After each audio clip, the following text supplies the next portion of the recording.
तो फ्रेंड्स आज की इस वीडियो में हम करने वाले हैं वाक्य। इसमें हम देखेंगे कि रचना के आधार पर वाक्य के कितने भेद होते हैं।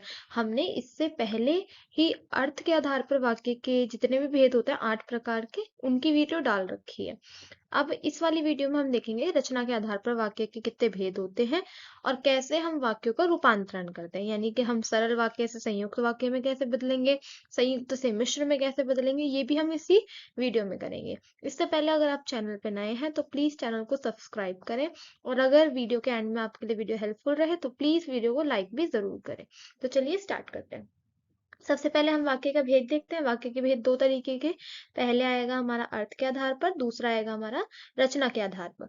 रचना के आधार पर ही हम इस वीडियो में आज करने वाले हैं। अर्थ के आधार पर 8 भेद करवाए जा चुके हैं, उसकी वीडियो भी है चैनल पे हमारे, आप देख सकते हैं।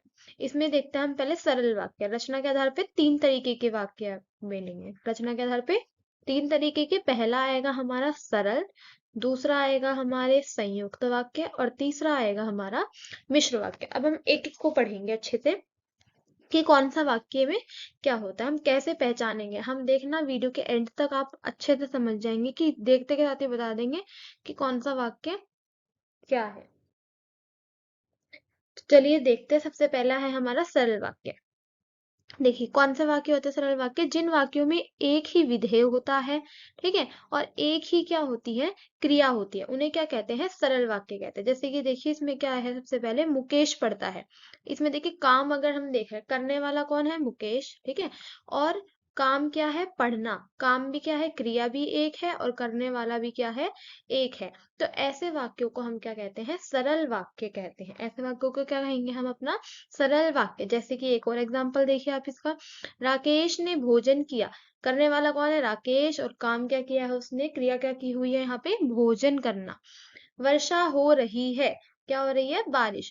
मोहन पतंग उड़ा रहा है, मोहन क्या कर रहा है, पतंग उड़ा रहा है। राम बाजार गया, करने वाला राम, काम क्या कर रहा है उसने, बाजार जा रहा है, ठीक है। ऐसे जो भी वाक्य होंगे जिसमें एक ही क्रिया होगी, एक विधेय होगा, ऐसे वाक्य क्या कहलाएंगे, हमारे सरल वाक्य। पहला पॉइंट हमारा क्लियर हुआ। अब देख बढ़ते हैं अपने सेकंड पे। सेकंड अब हमारा क्या है, संयुक्त वाक्य। संयुक्त वाक्य देखिए अब कौन से होते हैं, दो अथवा दो से अधिक साधारण वाक्य समुच्चय बोधकों से जुड़े होते हैं। ठीक है, सबसे पहले तो आप ये देख लीजिए कि समुच्चय बोधक क्या होते हैं। ठीक है, तो पहले तो ये देखिए, दो या दो से अधिक वाक्य क्या होंगे, जो साधारण वाक्य होंगे और किससे जुड़े होंगे, समुच्चय बोधकों से जुड़े होंगे, तो उन्हें क्या कहते हैं हम, संयुक्त वाक्य कहते हैं। अब देखिए समुच्चय बोधक क्या होते हैं। समुच्चय बोधक होते हैं जैसे कि पर, किंतु, और, या, वे, ठीक है, कि जिन भी सेंटेंसेस, जिन भी वाक्यों के बीच में इनमें से कुछ भी लग जाएगा, ये सब क्या होता है, समुच्चय बोधक, जो कि जोड़ने का काम करता है। संयुक्त वाक्य का मतलब ही समझ आ रहा है संयुक्त से, कि हमने क्या करा है, दो वाक्यों को जोड़ दिया है। तो संयुक्त वाक्य में ये वाले सारे शब्द जो होंगे ये बीच में मिलेंगे। जैसे कि अब इसका एग्जांपल देखिए, गीता गई और आई। अब इसमें एक बात याद रखना, इसमें क्रिया भी कितनी होंगी, दो होंगी। जैसे गीता गई भी है, ठीक है, और फिर आई भी है, दो बार क्रिया हुई, एक बार जाना, एक बार आना। और देखिए बीच में ये समुच्चय बोधक भी आ गया। और दूसरा क्या है, वह बहुत मेहनत करता है पर फल नहीं मिलता है। क्या कर रहा है, वो बहुत मेहनत कर रहा है मगर उसको क्या नहीं मिल रहा है, रिजल्ट नहीं मिल रहा है। इसमें समुच्चय बोधक क्या आया, पर। नेक्स्ट देखिए, मैंने खाना खाया और पानी पिया। इसमें समुच्चय बोधक और। शाम ने सीखा और सिखाया, शाम ने सीखा भी और क्या करा, सिखाया भी। तो जिसमें भी ये और, पर, किंतु, या, वह, ये सब आ जाएंगे, वो क्या हो जाएंगे, हमारे संयुक्त वाक्य। देखिए इसमें दोनों वाक्य क्या हैं, जुड़े हुए हैं। वो बहुत मेहनती है मगर फल नहीं मिलता, ठीक है। तो हमारा सेकेंड भी पूरा होता है। अब हम बढ़ते हैं अपना थर्ड की तरफ।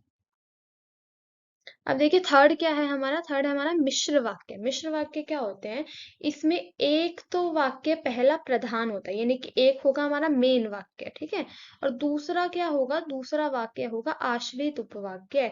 यानी कि जो दूसरा वाक्य होगा वो क्या होगा, प्रधान वाक्य पर निर्भर होगा। प्रधान वाक्य अगर होगा तो ही ये दूसरा वाला वाक्य होगा। समझते हैं, अब देखिए इसको कैसे। जैसे जैसे ही उसने दवाई पी वह सो गया। देखिए अब इसमें अगर हम देख रहे हैं वो जो सो गया वो किस पे निर्भर है, वो निर्भरता किस पे, पहले उसने क्या करा, दवाई पी। ठीक है, तो देखिए इसमें दोनों क्या हुए, दोनों आपस में जुड़े हुए हैं। यदि परिश्रम करोगे तो उत्तीर्ण हो जाओगे। क्या करना पड़ेगा, मगर पहले परिश्रम करना पड़ेगा, तभी क्या होंगे हम, उत्तीर्ण होंगे।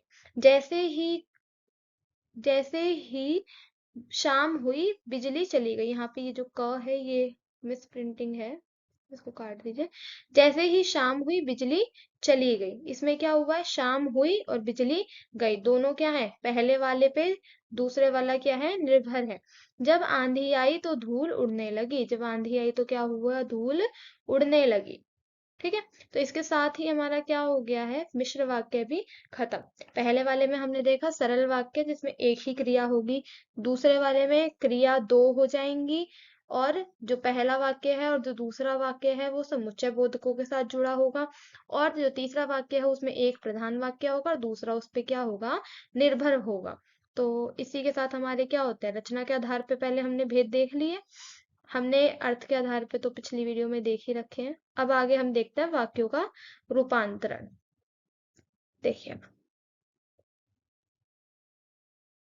सबसे पहले हम देखेंगे इसमें सरल वाक्यों को किस में बदलेंगे हम, मिश्र में। सरल को किस में बदलेंगे हम, मिश्र में। पहला क्या है, अच्छे लड़के मेहनती होते हैं, सरल है, ठीक है, बिल्कुल सीधा सा कहा है कि अच्छे लड़के क्या होते हैं, मेहनती। अब इसे मिश्र में बदलना है।